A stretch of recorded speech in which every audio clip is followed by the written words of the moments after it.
This video contains subject matter that may be offensive and disturbing to some people. If you are the type to require a warning throughout a video or show, let this message serve as your warning. This channel discusses the harsh reality of true crime. If this warning is not sufficient for you, consider a different genre and unsubscribe from my channel immediately.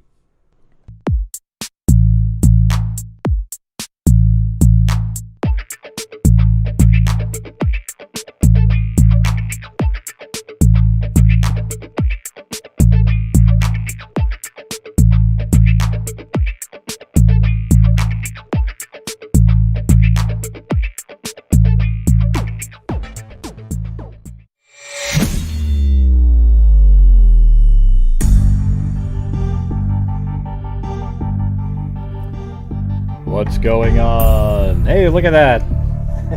You can now see them again. Chloe and Blue napping together. Alright. Yeah. There they are.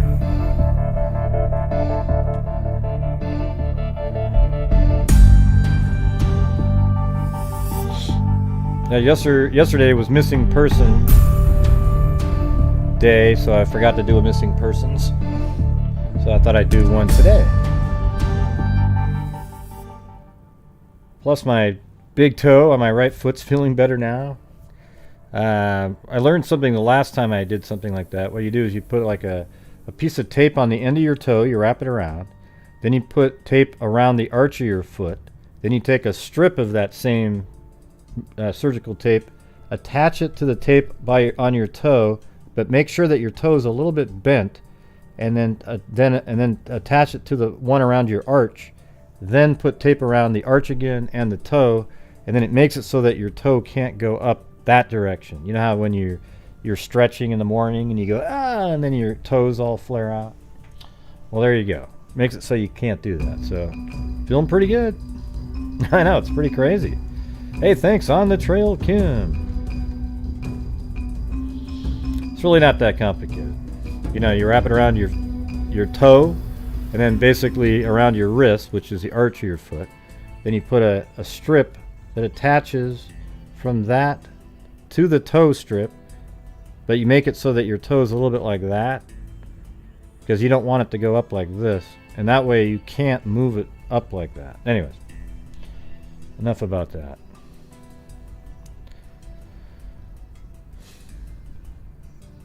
And no, that phone number doesn't work right now. Oh my God, more iron. Oh Jesus. Oh man. Oh God.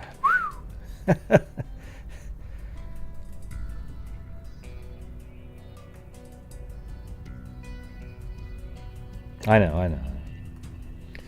Okay, I'm gonna go over this missing persons case that Jules sent to me. 1975.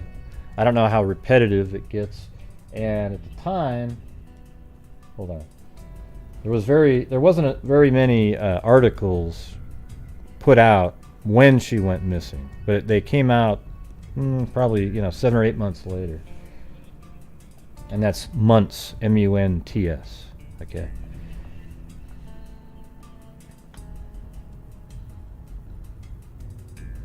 So she went missing August 1st, and the first article I could find in newspapers.com was 1976. So it was August 1st, 1975 she went missing, and then April 1976. And it starts off talking about stuff that I bring up often. So here, I'll do it right now. And I have Blue and Chloe on the next page too. No, not this one, but on the full page one. They don't fit on here. I guess I could try. Hold on one second. Let me put them over. I know people like looking at them. Hold on one second.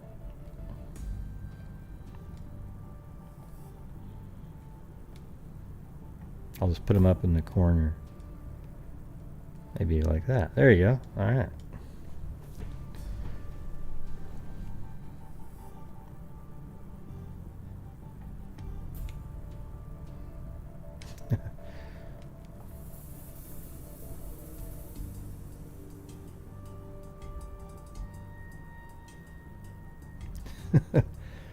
Hey, thanks, Elaine. Appreciate it.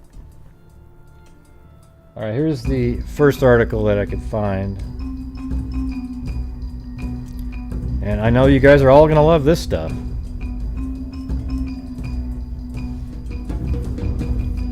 The $2,500 trance. Anxious mother asks Peter Hurkos for help in locating her daughter. And this is why I hate psychics. Okay, I think psychics are an embarrassment to mankind. Okay, they're disgusting.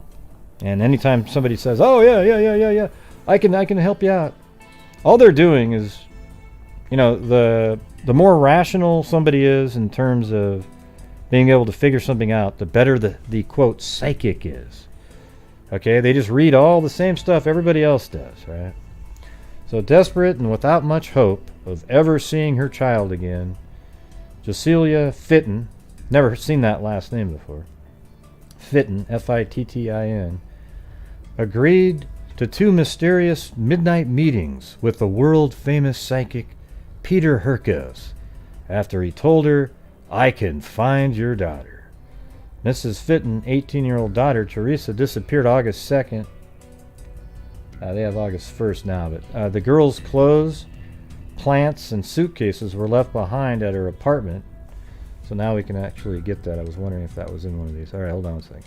2713 Southwest 13th Court, and I think this is in Fort Lauderdale. Yeah.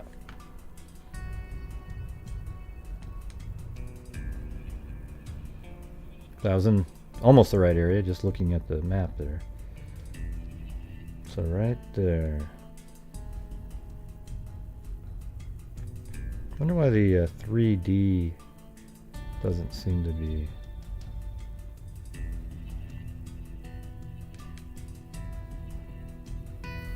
All right. So this is where she lived.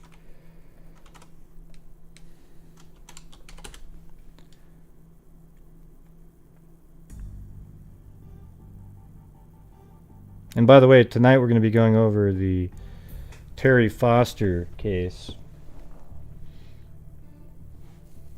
It's really interesting. I was reading through part of it last night, and so make sure to come back later for that. Hold on one second. Let me make a folder for the.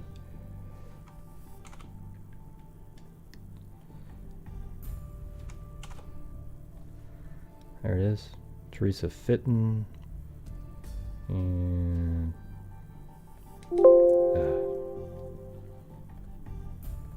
put a new one on there.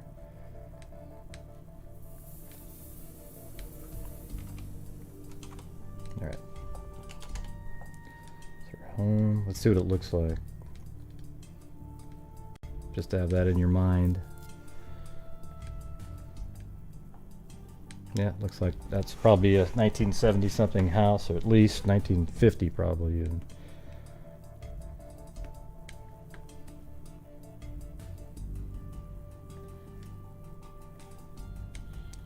After 8 months of waiting for news from the police, Miss Fittin said she had to do something. That's why she paid Hurkos $2,500 in cash, which is probably close to that's like 10 grand at least back then. I mean, 1976. Are you kidding me? Miss Fittin was told that Hurkos services would cost her $5,000. Well, for you though, I'll make an exception. She told him she was an unemployed waitress and couldn't borrow that much, so Hurkos' wife and working partner, Stephanie Courtney, told Miss Fittin she could hire the psychic services for the on-the-road price of $2,500. Well, thank you so much. Thank you. Good night, Elaine. What time is it over there? Isn't it only like 10 o'clock? Yeah, that's ridiculous, isn't it? The money must be in cash, no checks. Miss Hurkos told Mrs. Fittin by telephone Before, yeah, because as soon as if you send us a check and then we hear what the hell you tell us, we are going to stop payment on that check, right? But if it's cash, you've already got it, and now we can't do anything. We do not accept checks of any kind. Miss Fittin scraped together the $2,500 cash and went to meet Hercos in his 4th floor suite at the Galt Ocean Mile Hotel Wednesday and Friday at midnight. She was required to sign a contract with Peter Hercos Incorporated, saying she agreed to pay the $2,500 sum for not less than 2 days of work. The one-page document entitled Missing Person Case states that I, Mrs. Fittin, understand that no representations are made concerning the accuracy of the psychic's power, and well, of course not, and that corporation explicitly does not guarantee to solve this case. So we're going to take your $2,500. We're not going to guarantee it's accurate, and we're not going to guarantee we're going to solve a damn thing. On the telephone Wednesday, Mrs. Fittin was told that Hercos would definitely tell her where Teresa was. He probably said, she's on this planet somewhere. The payment took place during the first meeting with the Hercoses. 25 crisp $100 bills passed hands in the living room of the suite. Hercos was out of the room during the transaction. His wife handled the money.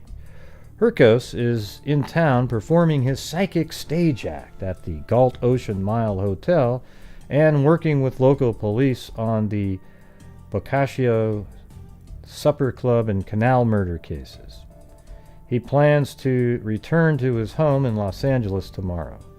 Former screen star Katherine Grayson took part in the session as Peter's note-taker. Miss Grayson, who travels and works closely with the couple, volunteered comments and suggestions throughout the sessions. Mrs. Fittin was asked to bring pictures. She brought pictures of her daughter's apartment. She was asked to bring pictures of where the daughter was last seen, so she brought pictures of a driveway, Teresa's driveway, where she was last seen by a neighbor. She had to bring clothes that the girl had worn, maps of the Broward, maps of Dade, maps of Palm Beach. Yeah, see, basically what they're doing right here is exactly what normal people do when they're kind of researching a case, right? But I look at maps and I read what's going on. But I don't pretend that there's some weird power beaming into my brain where I'm now gleaning this from some other source. It's psychic, everybody. Yeah, it's ridiculous. She had to bring clothes that the girl had worn. Okay, let's see. Hercos entered the room. His hair was mussed. He wore a blue striped pajama top and wrinkled brown slacks. He was probably just going, God, that's the easiest $2,500 I ever made. His eyes were bloodshot, and he appeared tired. The show began. Hercos picked up a blouse and shoe belonging to Teresa and slipped into a semi-trance. He mumbled to himself, I did not want to live with my mother. I love her, but don't understand her. My mother is a screwball. So the person who just gave you $2,500, you're now claiming that Teresa said that. Oh, man. There he is right there, Peter Hercos. He said as if the daughter was talking through him. This is not dead. Not dead. Your daughter is alive. I swear to God she is alive. She is not victim of canal murder. Well, nobody said she was a victim of the canal murder. Hercos went on to say that the daughter is not in Florida, that she is out of the state. Before long, he pinpointed the first night in Santa Barbara or Los Angeles, he said. The girl was traveling with a band of hippies.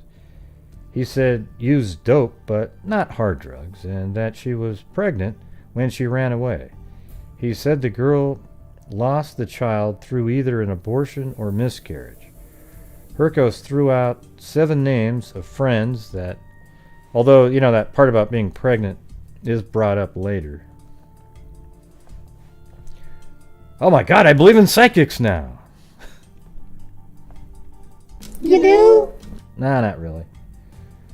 Herkos threw out 7 names of friends that he said Teresa had. Mrs. Fittin knew none of these people. He said Teresa was sloppy. Miss Fittin disagreed. He tried to get her to, you know, how many kids about the age of 17 or 18 are sloppy? I mean, what do you think the percentage is?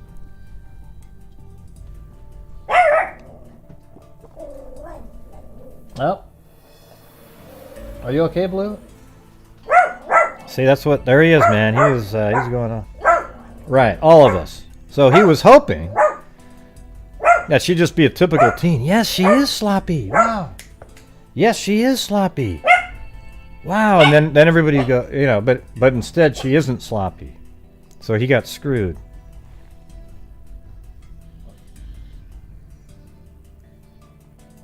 It's okay, Blue. Come on, Chloe, back up there. Let's see. Where is the father? Why don't he accept the responsibility about her? Herkos shouted and threw the shoe on the floor. See, the thing is, I think it was already in the papers that she was pregnant somewhere else. I just couldn't find it. I mean, this is 8 months later, right? The mother got recently, let's see, he don't give a blank about his daughter. He mentioned telephone calls that the mother got recently in which the caller hung up without talking. He said this was Teresa. She wanted to hear her voice. I swear to God, if she is dead, I'd be dead too. I swear to God on my own daughter's life. And I love my daughter. I hope my daughter die if I wrong. And your daughter... Why are these... You know, a lot of times they're like foreigners. You know, with they have the accent to kind of add a little cachet to it, you know. Herkos said that Mrs. Fittin would have to go to California and that he would pay her way out there. You must come to my home and I help you find her, he said. At the second meeting, he told Miss Fittin that he would have to go to New Mexico and that he would be able to pinpoint Teresa within 8 miles. I'm not Jesus Christ. I can't just say there is Teresa and be there. He did not mention paying her way to New Mexico. He said she would have to investigate this herself. During the second session, Herkos questioned Teresa's boyfriend, Terry Nation. Now, so that means he actually showed up. I will have to shout at him because he is sadistic, the psychic said, but claimed that Terry... Let's see. During the second session, Herkos questioned... Maybe he just brought him up. But claimed that Terry would be a good person to investigate. Herkos talked... See, I mean, the thing is yes, that... These are things that if any normal person, if you knew somebody was pregnant, and they'd gotten in a fight, let's say, with the boyfriend, and she disappears... Well, the first person you look at is the father of the person that she was pregnant by, right? That's just kind of normal. But see, I didn't get that from psychic ability. It's just common sense. I see Mexico, she's in Mexico, he said, fondling one of the blouses belonging to Teresa. Herkos was corrected by Mrs. Grayson, who kept saying New Mexico, not Mexico. A map lying on the kitchen table had a blue square drawn around New Mexico. Shaken by the experience, Miss Fittin sat in her home at 1009 Southwest 4th Street early yesterday morning, thinking of what to do. I want to believe him. I really do. I want to believe that Bunny is alive. That was her nickname. But I just don't know. He was right on some things, but so wrong on others. I just don't know. She'll meet with Herkos again tonight, and she may take a trip to New Mexico and California. Okay, So this is the following day. Ex-actress charged in assault. Former screen star Katherine Grayson, the guy that was in there with Hercos, was charged with assault and battery for an alleged attack on a 65-year-old grandmother who attempted to visit self-proclaimed psychic Peter Hercos. The incident occurred last night in Hercos' fourth-floor suite at the Galt Ocean Mile Hotel. Hercos was present, as was news reporter Ken Harrell. Miss Cecilia Holcomb of 2007 Southwest 9th Avenue said Mrs. Grayson pummeled her in the face and head with her fist. The blows left a swollen bruise under Miss Holcomb's right eye. Assistant City Prosecutor Kim Douglas Sherman said a warrant for Mrs. Grayson's arrest would be served by 3 p.m. today. Miss Grayson has worked with Hercos for 2 years, taking notes for him during private missing person sessions. The fight started at 11:45 p.m. when Miss Holcomb came to Hercos' suite to retrieve articles of clothing belonging to her missing granddaughter. The clothes and photographs of the girl had been given to Hercos last night. Hercos was to have used the psychic powers to find the girl through the vibrations he got from her belongings. For this, Mrs. Holcomb's daughter, Jocelia Fittin, 1009 Southwest 4th Avenue, paid $2,500. So the grandmother showed up, pissed off. A story in the news yesterday told how Miss Fittin met with Hercos on 2 separate occasions in an effort to locate her daughter. Her grandmother probably realized he just got scammed. Teresa Fittin, who has been missing 8 months. According to Harold, the incident happened as follows.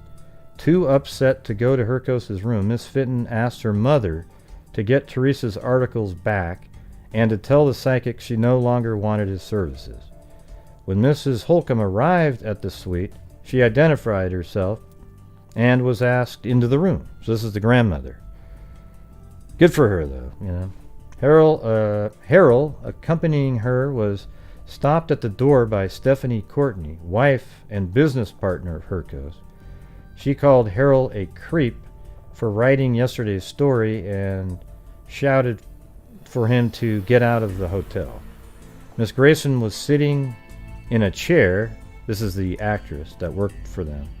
At the other end of the room, she jumped up, rushed across the room, drew back her fist, and began a roundhouse swing which caught Mrs. Holcomb, the grandmother, square in the face, knocking her against the wall. Miss Holcomb covered her face with her hands, and Miss Grayson pounded her. Harold rushed into the room as Miss Holcomb swung her purse. She missed Miss Grayson, but instead... Hold on one second. Not sure why that would have switched.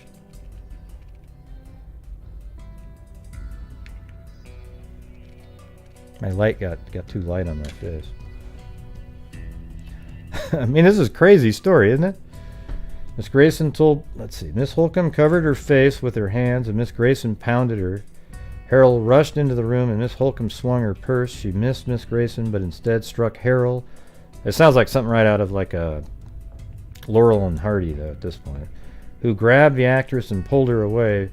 Miss Grayson told police Harold forced his way into the room, and Miss Holcomb rushed across the room and struck her, leaving a small mark on her neck. Hey, thanks, Ozo. At this point, she said Harold and Holcomb began fighting her and Hercos. Starting a freak wave, ocean wave, heart, who can join me? Thanks. Let's see. According to Harold, Hercos stood in the middle of the room, chanting over and over, I can't find her, I can't find her. What does that mean? Never once, according to Harold, did Hercos, his wife, or unidentified man in the room try to stop the fight. Once it was over, Hercos followed Mrs. Holcomb out of the room and repeated his promise to find Teresa. No, he says, I can find her. Hey, thanks, Sandy Lee G and Holly Evans. Oh, and LM again. Man, this is crazy, right? I mean, it sounds like something right out like Jerry Springer type deal. Except it wasn't on TV. These people are just scamming. It's crazy. Let's see. Miss Herkos, according to Harold, tossed the girls' clothes outside their room and yelled, "Take them and get out of here." What an ass.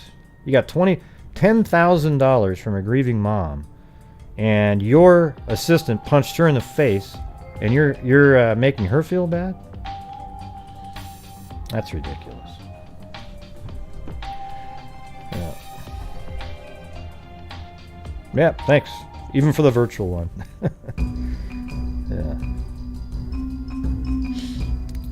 Yeah. This is a missing persons case, Stormy Ray. But it starts off where 8 months, there was no news articles really, and the mother, reached out to psychics. So I'm going over that, and it really illustrates why I hate psychics. I think they're absolutely worthless people. Okay? Unfortunately. I know, some of you believe it and that kind of thing. But that's alright. I don't, and I could pretend I was one. I mean, how many cases have I been pretty accurate on when I'm going through them? Right? Like, we go through the information, and then... I mean, what if I pretended right then I got beams Still into proud my to be a freak. vibrations? Heart. Alright, Lori Staggs. Well, I hope you're still proud. Was there something I did that would make you not be? I mean, saying still proud means something bad happened, but yet you're still proud. Hey, thanks, Jackie Joe Stein.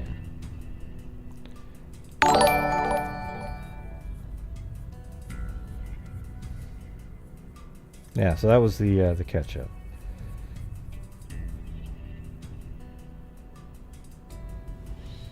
All right. Oh, that's the daughter? Okay. I'm supposed to go up there and meet with the man after my mother gets beat up there? Yeah, that's what... Okay. He still wants to meet with you, talking to the mother. You have a contact with us, she said.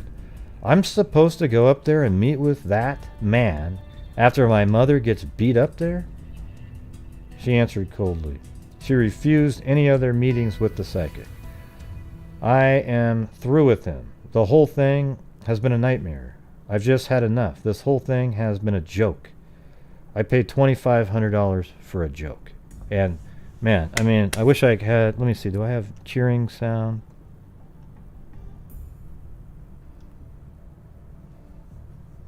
Maybe.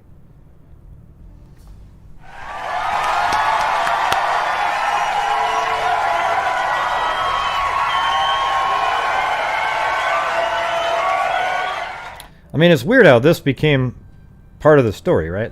Now, psychic claims client swung first. That's the ex-actress right there. Catherine Shameful Grayson.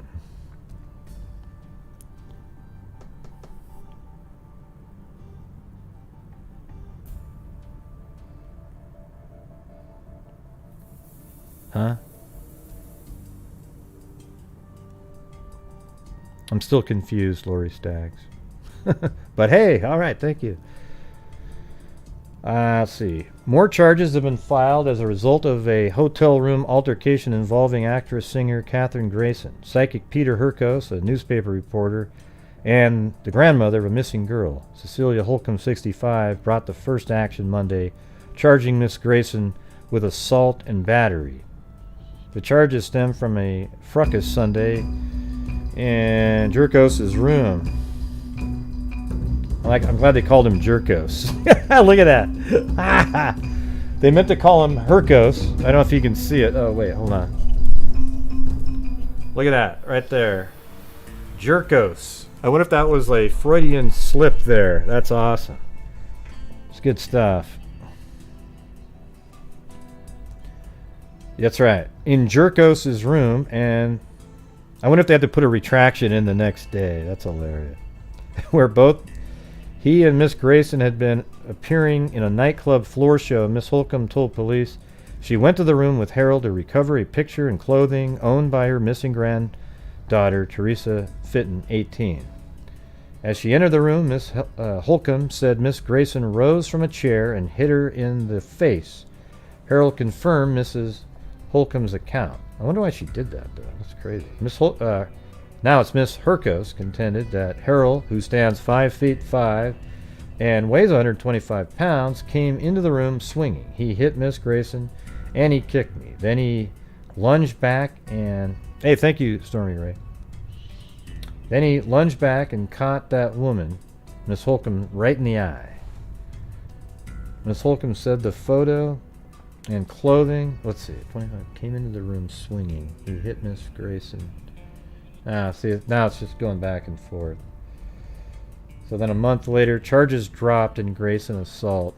Probably what happened was, behind closed doors, they gave back some money to the grandmother, right? Or, you know, the mother who paid the $2,500. So it says, assault and battery charges filed against former film star Katherine Grayson by Jocelia Holcomb, and subsequent counter charges filed against Miss Holcomb by Miss Grayson were dropped. Robert Huth Jr., assistant prosecutor for the Fort Lauderdale Municipal Court, refused to prosecute the cases when attorneys for both women said their clients would refuse to testify. So they both refused to testify. I'm sure that was a deal cut on the side. And so it just went away. All right. So I think that's it for the psychic information. All right. So then this is from 1977, March 13th.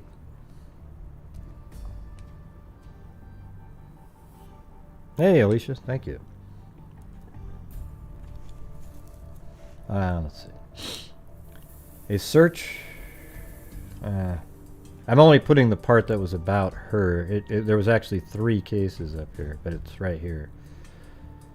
Teresa Fittin, 19. She's 5'1", 107 pounds, so really small. Light brown hair. I'm not sure what clothes. Yo, my freakos. Thanks, Gray. Kissing face. Smiley face. Well, thank you. Teresa Fittin, 19, 5'1", 107 pounds, light brown hair, disappeared August 2nd, 1975. She was last seen at about 1 p.m.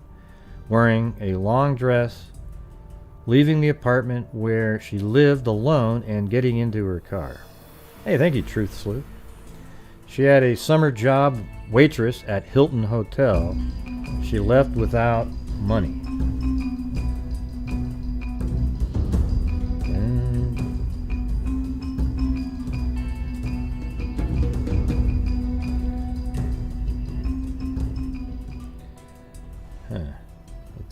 She left without money and with no clothes, although she recently had bought a new summer wardrobe and liked clothes.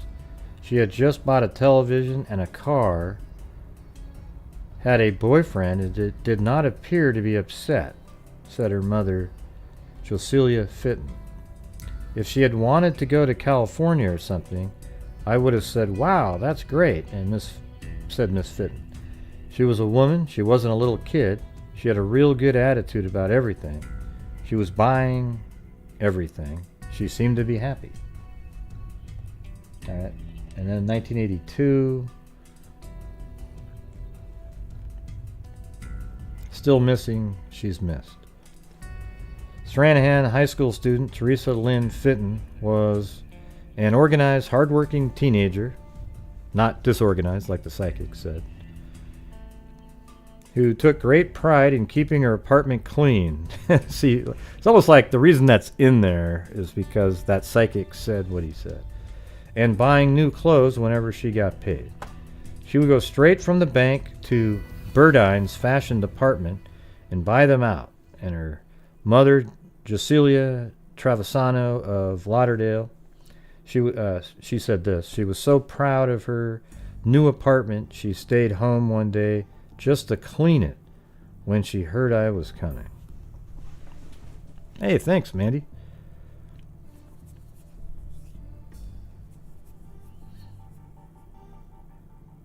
In fact, the 18-year-old had just purchased a color TV and a used car with money saved from her job as a waitress at the Hilton Hotel when she suddenly disappeared August 2nd, 1975. She hasn't been seen since. That's kind of weird. Based on that.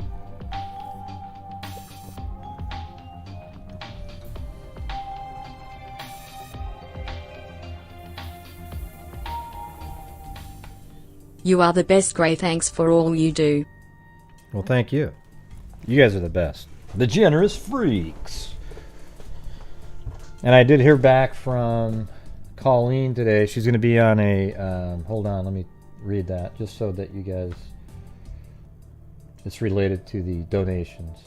So hold on one second. She said, I have a Zoom call. That's not today, I guess. It's on Monday. With one of the companies that extracts the DNA from the boy's teeth, and then judging from the pictures I sent them, they think that might work.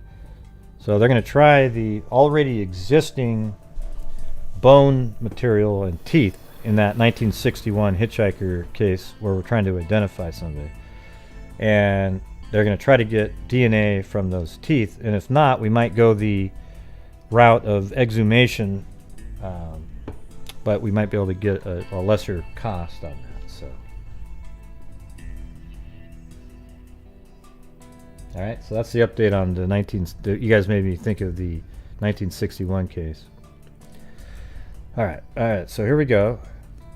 So she bought all these different items for her. She just bought a car, color TV, her apartment. Miss Travisano, her mother, remains silent about her daughter's disappearance until national publicity given to Missing Children's Day, which is interesting because yesterday was Missing Persons Day.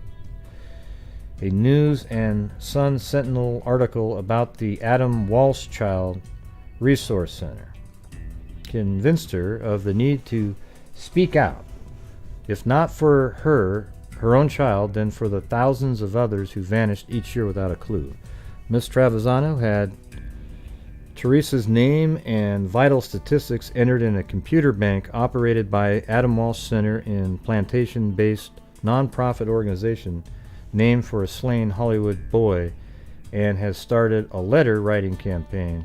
She has written to Governor Bob Brown, U.S. Representative E. Clay Shaw, U.S. Senator Lawton Childs, and U.S. Senator Paula Hawkins, sponsor of a bill that would establish a nationwide computer network to store... I wonder if that's where, like, NCMEC came from.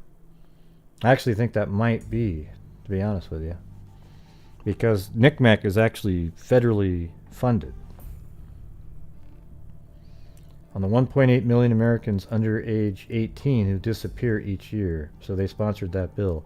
Tuesday night, Hawkins and other officials spoke at a banquet at the Bahia Mar Hotel in Fort Lauderdale to commemorate May 25th as a nationwide Missing Children's Day.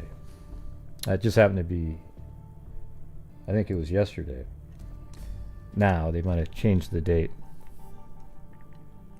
For parents of missing children, the newly formed support for such efforts is one bright spot in a terrible nightmare, a 7-year nightmare in Miss Travisano's case. In 1975, police arrived at Teresa's apartment at 2713 Southwest 13th Court in Fort Lauderdale 2 days after she disappeared, and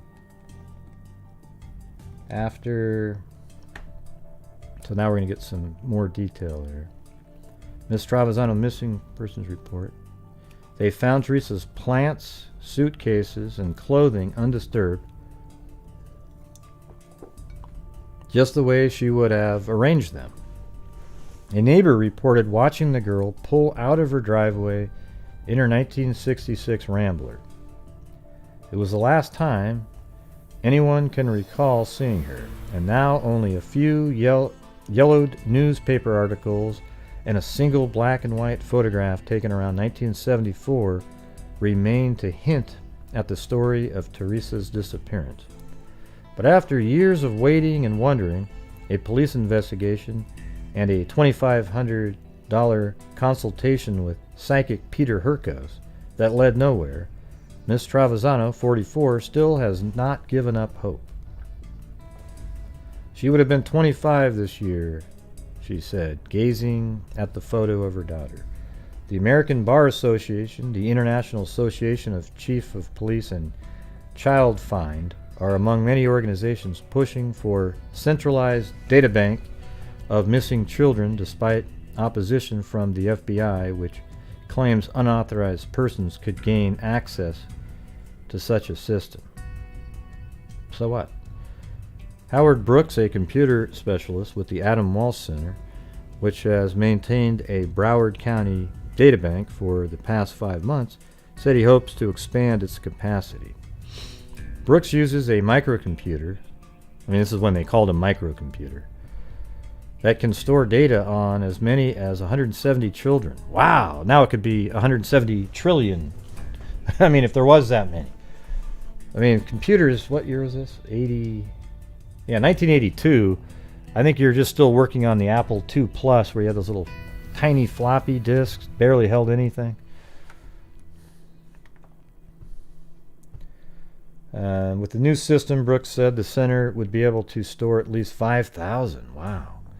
If law enforcement agencies other than the ones now serve the Broward Sheriff's Department and police departments. The Adam Walsh Center at 1876 West University Drive in Plantation is named for a 6-year-old boy who disappeared last July from a Hollywood mall without a trace. His severed head was found 2 weeks later in a canal off Florida Turnpike in Indian River County.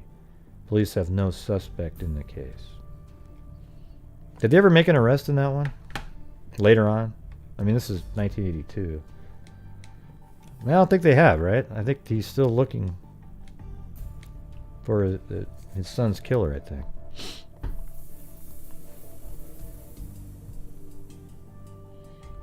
Alright, then it jumps all the way to 2006. And there she is. She's still...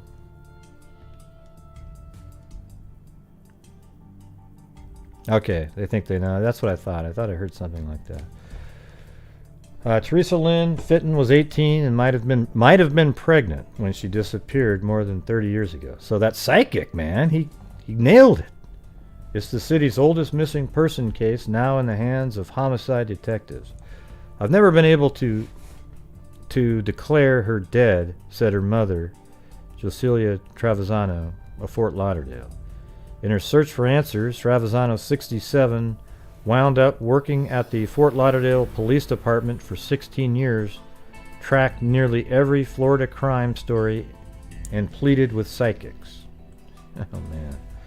She's among scores of Florida parents consumed by the mystery surrounding their children's disappearance, a somber topic that will be the focus of several events planned today across the state.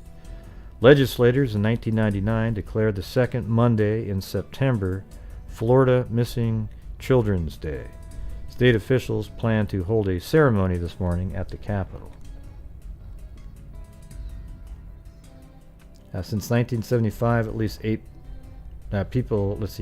people 18 and younger, including Fittin, have vanished in Broward County.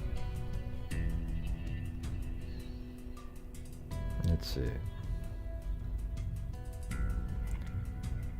Travisano said she got a much different response from Fort Lauderdale police after Fittin's boyfriend reported her missing on August 1st, 1975. He also told police Fittin was 6 months pregnant. So that was out there. People knew that. So she was 6 months pregnant. Yeah, you sort of wonder what was going on there.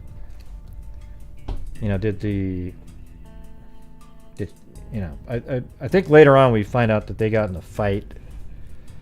Okay? And so, what if he said, I don't want it, and she's already 6 months pregnant, and, who knows? Maybe she was stressed out, and something happened accidentally even, in one of those ponds that we hear about. They haven't never found the vehicle, by the way.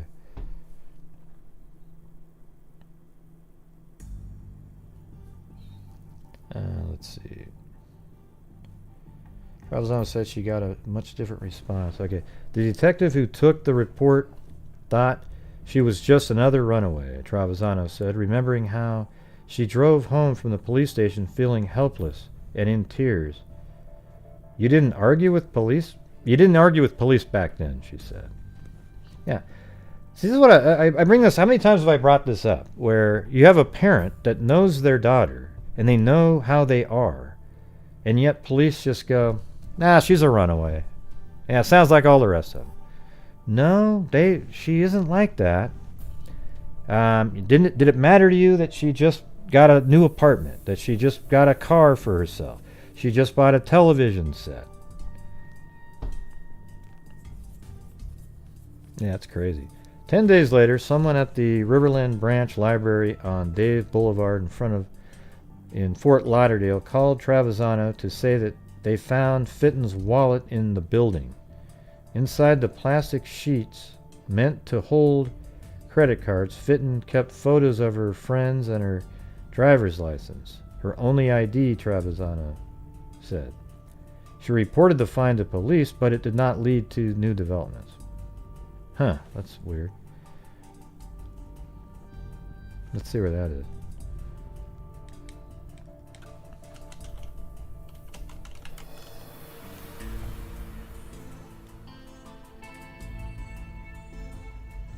It's just right next to her house. Right there.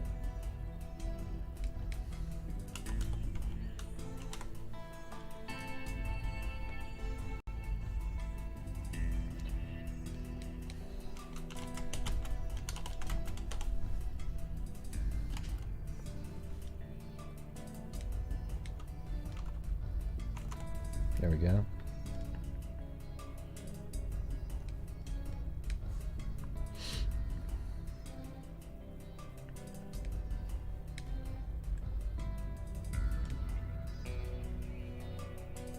Yeah, so just right around the corner from her.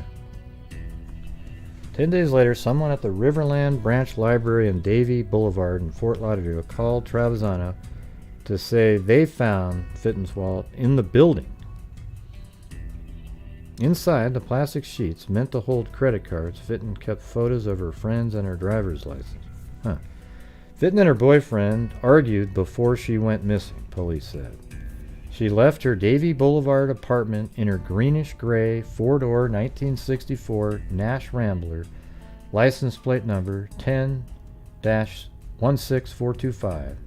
Detectives found $300 on a dresser in her apartment, along with the rest of her belongings. That's a lot of money. You know, $300 isn't even that bad now, but you're talking that's over $1,000 back then. She hasn't accessed her bank accounts and her car never turned up. The circumstances eventually led police to classify Fittin's disappearance as a possible homicide. No one has been arrested. The case is inactive but not closed, said Detective Catherine Collins. And there's the mother right there. Man. I could see, like, I don't know what it's like to... My only experience with somebody missing, you know, it's actually just with my dogs. You know, it's like, I mean, you love your dogs, right? And I've actually, you know, gone in the backyard, and one of my dogs missing, and you just start panicking, right? Like, you start, like, your heart's beating is probably 50 times worse when it's your kid. And I guess you might try just about anything to get answers, including psychics. I don't think I would, but yeah, the whole boyfriend thing makes it more suspicious now. She's 6 months pregnant. Maybe she said she didn't want to date the guy anymore or something. Here's the truth. If the boyfriend killed her, we're not going to get to know the reality of the argument. Right? We are not going to get to know what actually was said in the argument. It's going to be a self-serving story of what was discussed in the argument.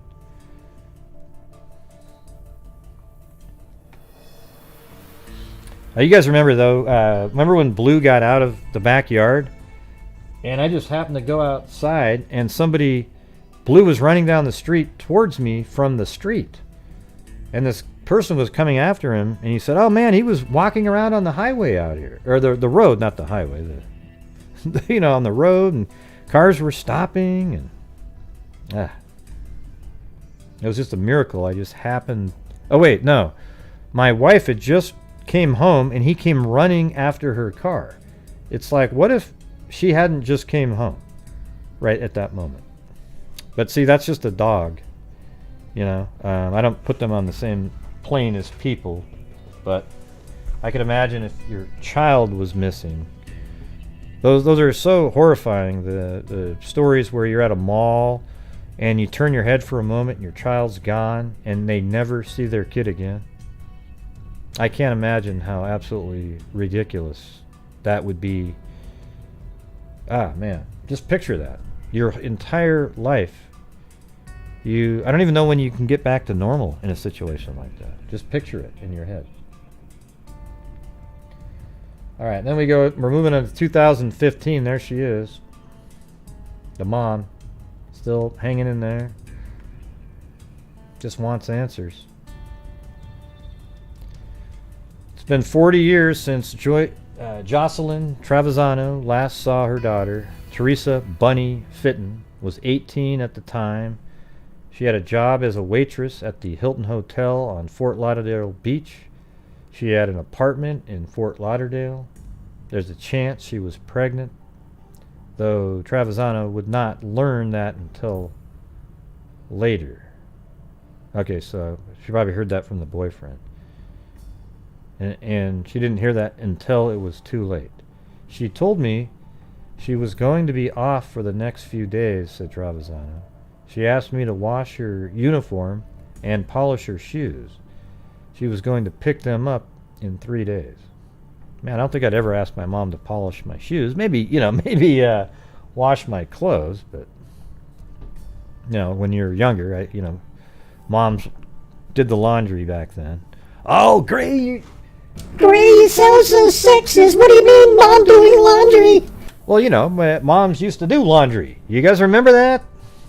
My God, hopefully moms still do laundry for their kids. If you're 3 years old, do you want your kid to be doing laundry at 3? Yeah. Listen, you got to admit, when you were in college, you'd come home from college, or even if you didn't go to college, you went on a trip and you came home, your mom would say, "Hey, let me do your laundry." You could put all your crap there and she'd do the laundry for you, right?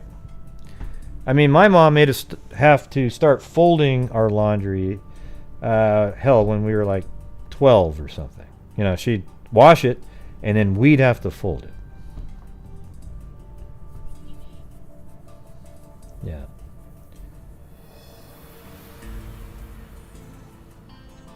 Okay, so that was August 2nd, 1975. Polish her shoes. That doesn't make any sense. Why would her some of these dates are wrong, because the boyfriend called police on August 1st and said she was missing.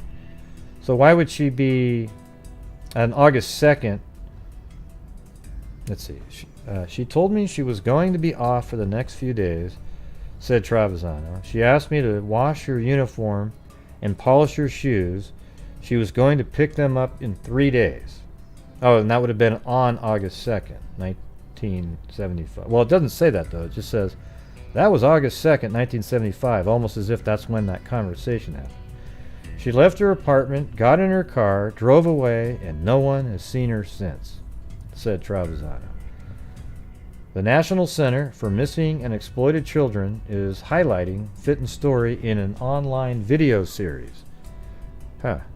In the 4 decades since Fittin's disappearance, Travisano, 78, said she has imagined every possible outcome. Her daughter's body is discovered. Okay, I guess she's just a statement. Her daughter's body is discovered. A murderer confesses. Her car, a 1966 Nash Rambler Classic, is pulled out of a canal. Maybe she'll be revealed as the victim of a serial killer. Ted Bundy was in Florida at the time, she said. And she looks kind of like a Bundy, you know, brown hair, parted in the middle. But it's all baseless speculation.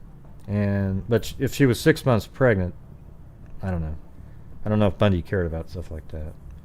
And speculation that Travisano said haunts her in the idea that Fittin is still alive at 58 years old, having lived the better part of her life without letting her parents know she was okay. For her to be alive all this time and not get in touch with me.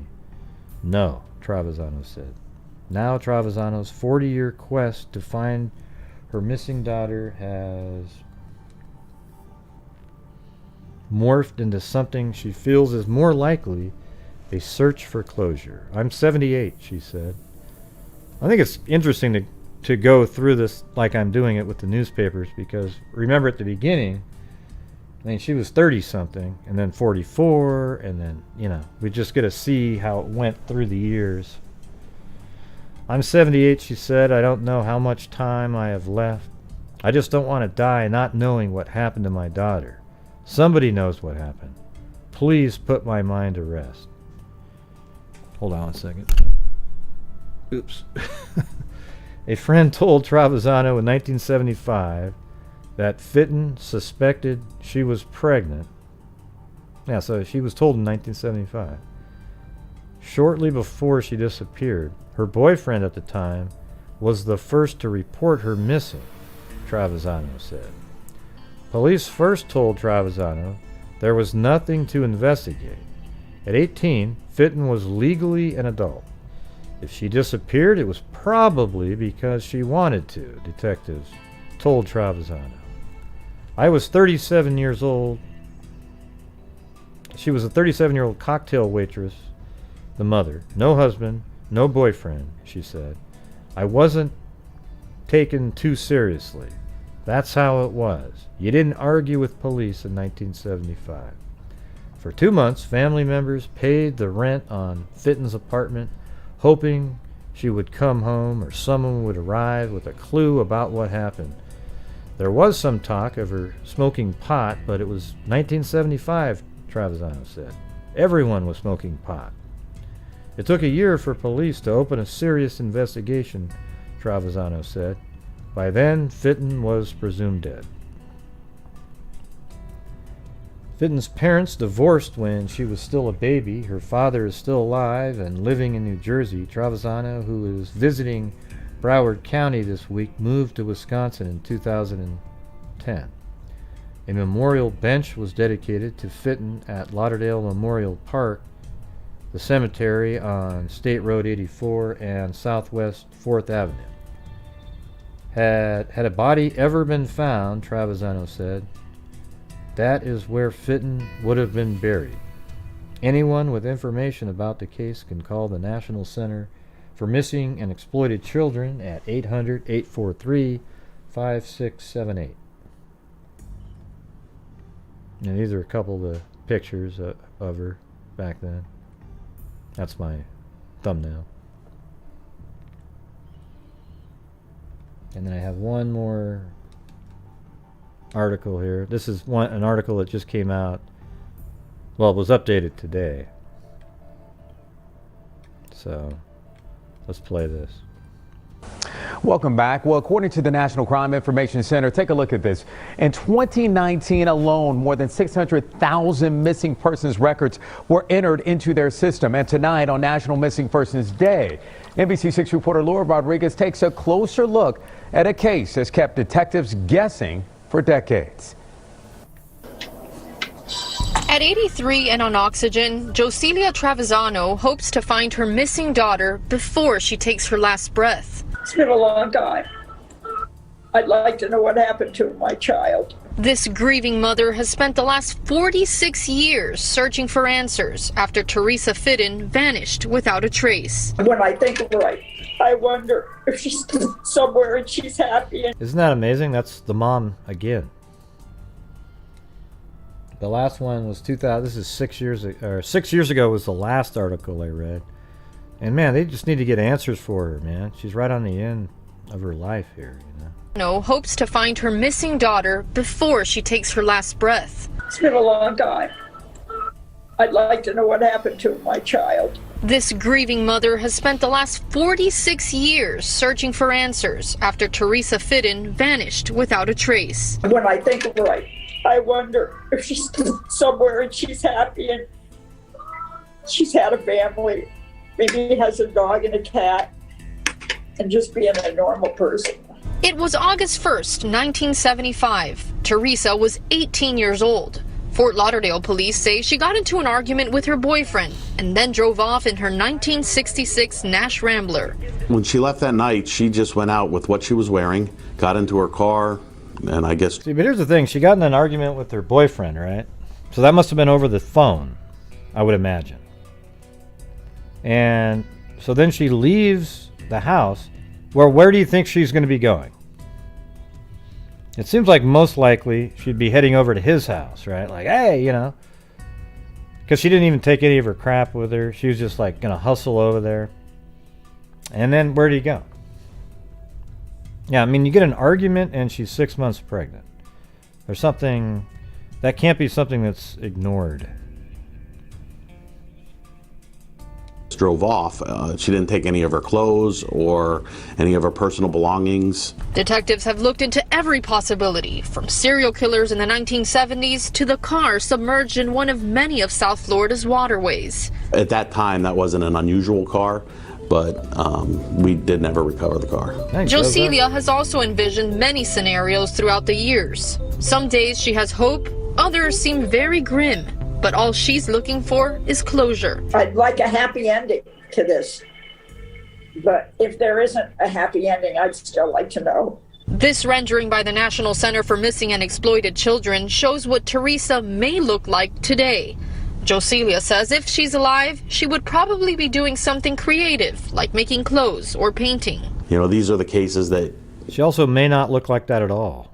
It's like 50-50, you know. So to me... Doing the age progression things is really, I think it's sort of useless at some point. I mean, I don't know. You know, detectives will wake up in the middle of the night and start thinking about, is there something I missed? Is there something new I can do on this? You know, is there another technology out there that has come along that's going to help us? There has been no sign of Teresa Fittin since 1975. Her mother's hoping someone comes forward with information so she can live her final years in peace. If you have that key piece of information, you can call Fort Lauderdale Police at 954-828-5534. I mean, look at that. She'd be 63 right now. That's just crazy. Reporting in Fort Lauderdale, I'm Laura Rodriguez, NBC6 News. So, what do you guys think? That's it. I'm gonna look up in the air here. I don't know why the 3D part isn't working.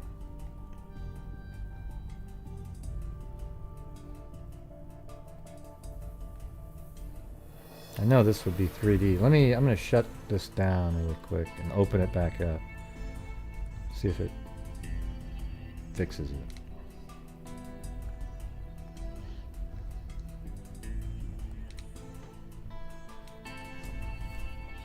Yeah, I don't think she's alive either. Yeah, I don't think she left.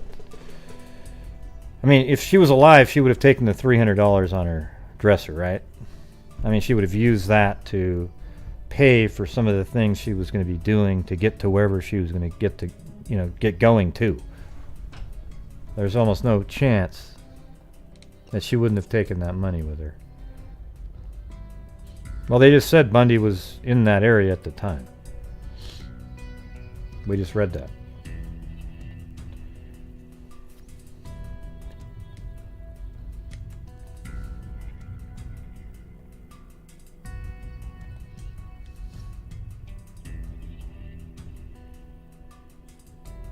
Oh yeah, see there you go. Now it's got the 3D. Okay, I was wondering about that.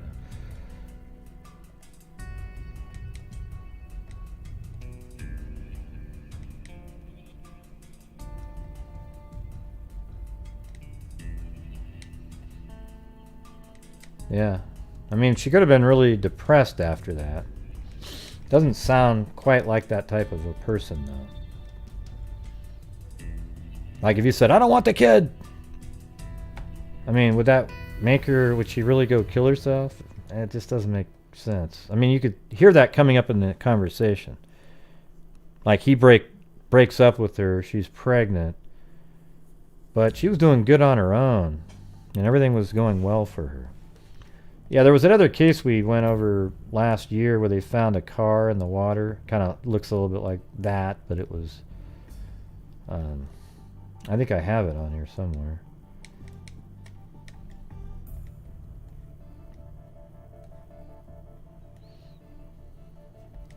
Yeah, not sure exactly where that was, but there was an automobile found in a lake. Somebody on Google Earth saw it. They went in there, and it was an unsolved missing persons case. So maybe it's going to be something like that. But unfortunately, Teresa Bunny Fittin is still missing. And I think sort of more interesting is that the car is missing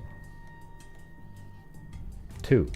So to me, it makes it seem like the car is, you know, it makes it a little bit more likely that her and her car went into a body of water. No, we mentioned that her car wasn't found earlier. So, all right, everybody, that is going to be it. You guys should come back later tonight. We're going to be going over the Terry Foster case, Terry Lee Foster, 1977, Vancouver, Washington. And I've got a bunch of actual case files. And Danny May sent them to me. Remember, she came in here a while back. So she sent them to me, and I thought we would just might take a day or two, but we're going to go. So we'll go through them, the documents, and put everything together. I started doing that last night. Well, what time's a good time for you, Andrea?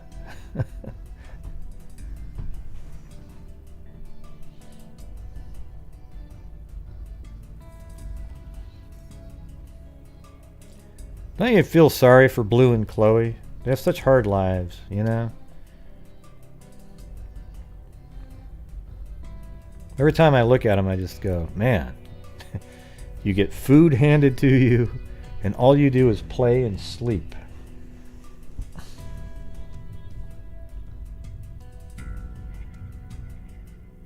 No, I won't be that late. I was thinking to be like, I don't know, maybe 7 my time. Oh, but are you on the East Coast though?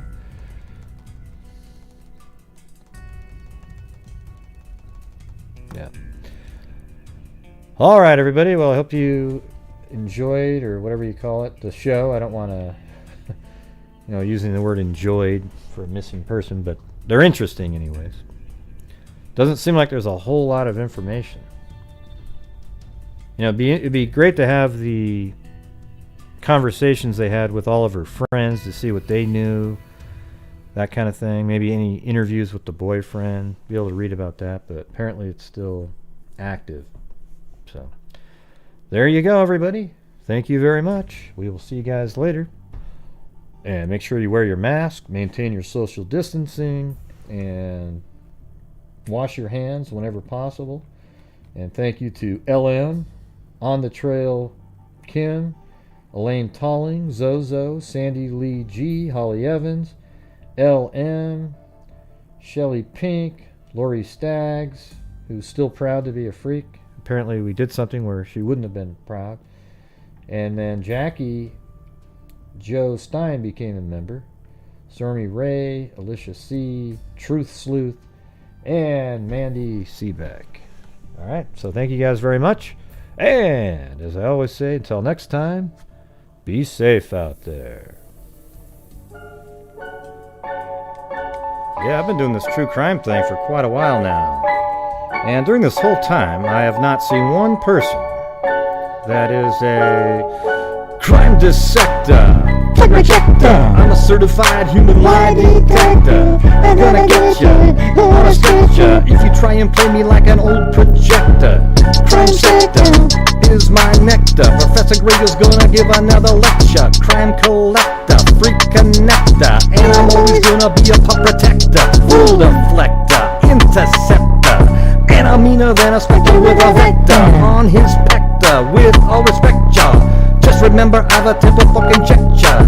I have no agenda, I'm no pretender, and I'll serve it to you straight without the blender. And in the end, I'm gonna send ya on a mission to reveal the true offender.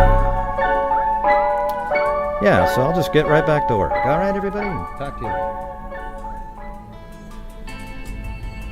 All right, man, that was really interesting, Gray. Thank you. Hello, Gray? You still there, Gray? Yes, I was just ending the show. Man, why did you have to say anything? Well, 'cause I want to say something. Hey, all right, see you later. See you tonight's show. But I didn't want you to say anything. I just wanted to come back later and do a show. Oh, okay. Gosh, Gray, you're so mean. Yeah, Gray, you're mean. Thanks, John Boy. Oh, jeez.